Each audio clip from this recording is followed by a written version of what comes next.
সাবেক আইনমন্ত্রী আনিসুল হক ও সাবেক প্রধানমন্ত্রী শেখ হাসিনা বেসরকারি শিল্প ও বিনিয়োগ বিষয়ক উপদেষ্টা সালমান এফ রহমানের ফের 5 দিনের রিমান্ড মঞ্জুর করেছেন আদালত। বৈদেশিক মুদ্রা নিয়ন্ত্রণ আইনের মামলায় তাদের রিমান্ডে দেওয়া হয়েছে। বৃহস্পতিবার ঢাকা মেট্রোপলিটন ম্যাজিস্ট্রেট মোহাম্মদ আরিফুর রহমানের আদালত শুনানি শেষে রিমান্ডের আদেশ দেন। এদিন কারাগার থেকে ঢাকা চিফ মেট্রোপলিটন ম্যাজিস্ট্রেট আদালতে হাজির করে তাদের এ মামলায় গ্রেপ্তার দেখানো সহ 7 দিনের রিমান্ড নিতে আবেদন করে পুলিশ। অন্যদিকে রিমান্ড বাতিল ও জামিন চেয়ে শুনানি করে আসামি পক্ষ।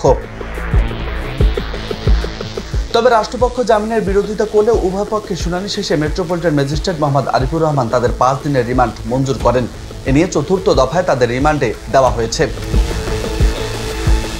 নৌপথে পালানোর সময় গত 13 আগস্ট ঢাকার সদরঘাট এলাকা থেকে আনিসুল হক এবং সালমান এফ রহমানকে গ্রেপ্তার করা হয়। এরপর 3 দফায় তাদের 25 দিনের রিমান্ডে নেওয়া হয়।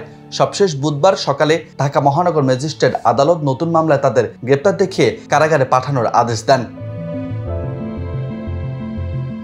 আনিসুল হক একসময় উচ্চ আদালতের আইনজীবী ছিলেন। 2014 সালে ব্রাহ্মণবাড়িয়া 4 আসন থেকে নির্বাচন করে আওয়ামী লীগের সংসদ সদস্য নির্বাচিত হন। সেবারই তাকে আইনমন্ত্রী করা হয়। এরপর থেকে তিনি আওয়ামী লীগ সরকারের আইনমন্ত্রী পদে ছিলেন।